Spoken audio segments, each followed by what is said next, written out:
રેખાબેન સોલંકી, સામાજિક કાર્યકર્તા અને મારા સમાજના હું સમાજની આગેવાન છું.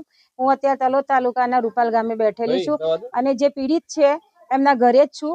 વિષ્ણુભાઈના ઘરે જ છું. અહીંયા અત્યારે બેઠેલી છું અને એમને આવી વારંવાર તકલીફો થવાના લીધે વસ્તી છે અને અમારા અનુસૂચિત જાતિ દલિત ભાઈઓના માત્ર 30 કે 35 ઘરો છે, એટલે મેજોરિટી એમની વધારે છે. એટલે સ્વાભાવિક છે કે ડર લાગે જ અને ડરના લીધે આ લોકો હવે ગામ છોડી અને હિજરત કરવાનું વિચાર્યું છે, કારણ કે વારંવાર કયા પછી પણ એ લોકોએ અમારી જોડે બરોબર વ્યવસ્થિત ન્યાય ન કર્યો, એટલે અમે કલેક્ટર સાહેબને તારીખ 18ના રોજ આવેદનપત્ર આપ્યું છે. આવેદનપત્રમાં અમે ખુલ્લુ સાહેબને અને પ્રશાસનને અને સરકારશ્રીને પણ જણાવીએ છીએ કે અમને 7 દિવસની અંદર ન્યાય નહીં મળે તો અમે ગાંધીજીના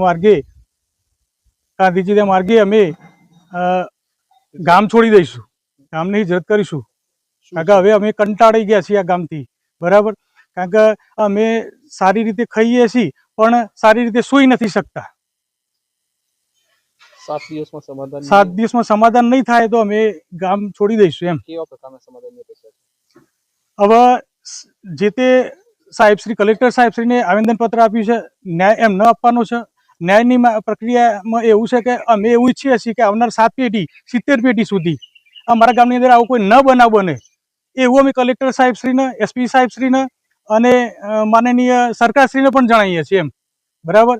તો બધા અમને યોગ્ય ન્યાય મળે એ બાબતની એવી અપેક્ષા રાખું છે. ઘટના બની શરૂઆતમાં શું ઘટના બની?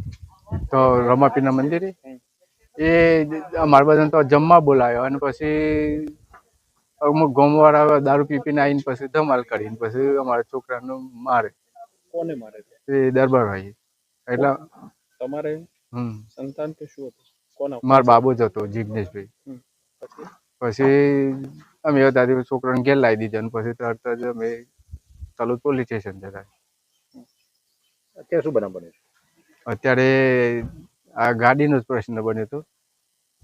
આ ગાડી વચ્ચે દરબાર દારૂને પીધેલા હતા અને પછી એ લોકો નેચો ઉતરીને જાઓ એટલે હવે સમજાય કે અમારે જવું છે ને તમે સાઈડ કરો.